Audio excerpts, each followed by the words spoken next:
तर तिमी बहाना बनाइरहेछौ किन मबाट एक्कासी टाढिन थाहै होला तिमीलाई म छाड्दिन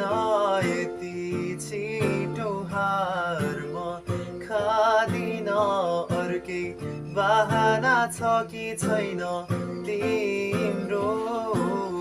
लैजान्छु अब तिमीलाई संसार मेरो जहाँ हामी दुई मात्र हुनेछौ अङ्गालोमा बेरी बसेको ढलेको घाम हेरी बसेको त्यसैले